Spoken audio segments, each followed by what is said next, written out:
7 grams in the blood, it's lightweight. Every day I double. Hi. Today's video topic is on a diet that I have actually never heard of. I have never come across it other than when I just Googled diets to learn about new diets for these kind of videos, and it's macrobiotics. And at first, the first thing I thought of when I heard macrobiotics is macros and, bodybuilding, weightlifting, and all that fun stuff. And it's totally not that for the most part. It's not that at all. So as I researched this diet, of course, I went into it skeptical and with the mindset of this is just another, fad diet that you restrict, then you'll gain it all back after you're done with the diet, or it's going to have some crazy macro percents or whatever. And I was happily, surprisingly proved wrong through my research. So today I'm presenting to you the macrobiotics diet. So what is it? It's actually a dietary philosophy based on, in lack of better terms, demographics. So basically, it takes into consideration your gender, your health status, the climate of where you live, the seasonality of crops, your age, and where you live. So it's based around the quality of food. So it really focuses on natural foods, plants, and things, like I said, very natural. And they try to eliminate the processed foods, that's great. So in this case, the subtitle of this diet is low fat, low salt. And the original version of this diet was pescatarian. And if you don't know what pescatarian is, it's vegetarian, but you still eat fish.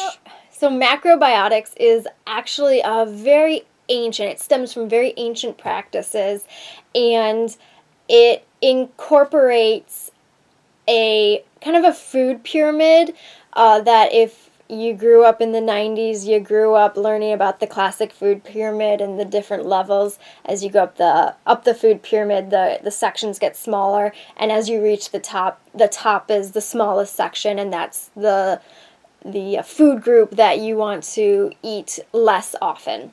So on the macrobiotic food pyramid, a variation, which I'm looking at it on my computer right here, you can see it yourself at kushiinstitute.org, and then under there, what is macrobiotics, that little link. And I'll include a link below so you can see it yourself. At the bottom of the pyramid, this is a diet that really focuses on whole grains, vegetables, bean products, and some kind of weird ones that they include under their daily use section, which is what you want to eat the most of, most often, other than the whole grains and the vegetables. They actually include sea and water vegetables, which is very interesting to me, pickles, and vegetable oil and condiments and seasonings. So this is not a bland diet, but is a low salt diet. And as you go up the pyramid, it's broken. The next section is the weekly, so you eat these things less frequently, and that's fruits, seeds, nuts, and they have a little bit of the seafood and fish bordering on the weekly and the monthly, which is the optional stage. Is when you reach the top, this is the optional, and this is a transitional part of the pyramid, so eventually you want to cut out this part of the pyramid, and that includes your dairy, your meat, your eggs, and your poultry.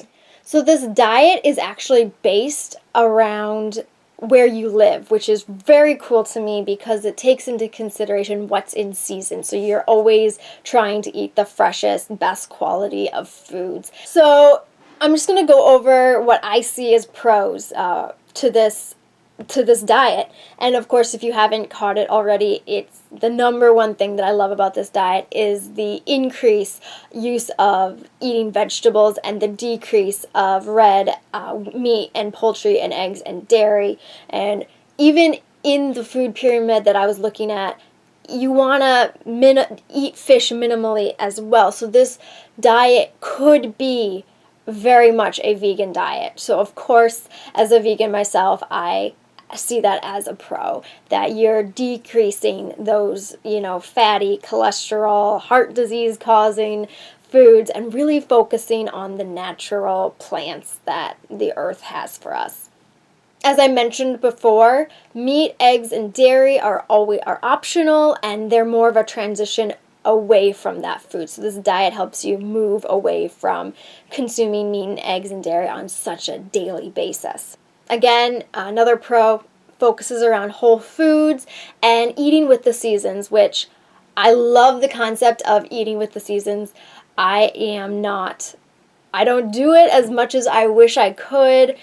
During the winter, where I live, you're pretty much stuck with like squash, and that's not the tastiest thing in the world. So while I don't practice eating with the seasons as much as I would like, I love the idea, and I would definitely say if you can do it, that's awesome. Another pro is it creates mindful eating.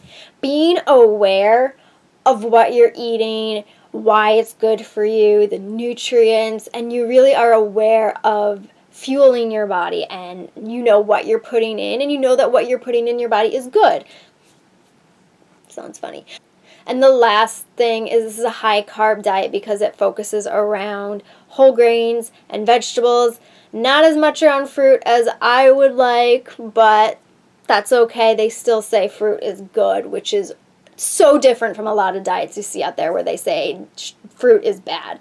So this is awesome that they are encouraging, more vegetables like. So now I'm going to go over the cons of macrobiotics. And the first one is, even though they put the consuming of fish and seafood in like the bordering area of the food pyramid, they still encourage eating fish, which is not the best choice for your body health-wise. There's a lot of health risks when it comes to fish. There's a lot of pollution in fish because they come from such polluted waters. So there's just those kind of things you want to take into consideration. Another con with this diet is they phrase it like avoid junk food as if it's evil. So this can lead to very restrictive behaviors. And I think that's not a good message of any diet, because when you encourage restrictive behaviors, you can lead to eating disordered mentality, disordered thoughts about food, and really bad eating habits can stem from that. Real quick, I want to actually jump back to one of the pros, which was mindful eating, which is actually a great part of, or a great thing for people who are going through eating disorder recovery. Something that's very important that aids to your recovery is being very aware of what you're eating. Not in the sense that what you're eating is good or bad. No, in the sense that what you are putting in your body as sustenance, as fuel, how this is a good thing. And now every time you choose to eat, you are basically loving yourself and saying, I want to live, and I want to live a healthy, better life. And after that positivity, let's jump back into the negativity and the cons. I have two more. It also encourages the idea that protein can only come from meat, which is a huge misconception in the diet world, in the health world, in the nutrition world. Protein is in everything. Anything that comes from nature, there's protein. In fact, surprisingly, we're made of protein as well, but that's not me saying go eat some people. But that's an extreme kind of connection, but there's protein in everything. So this diet really encourages the eating of vegetables and grains, and there's so much protein in those foods that it always bugs me when people are like, you can only get protein from meat. It's not true, and this diet still perpetuates that idea that protein equals meat.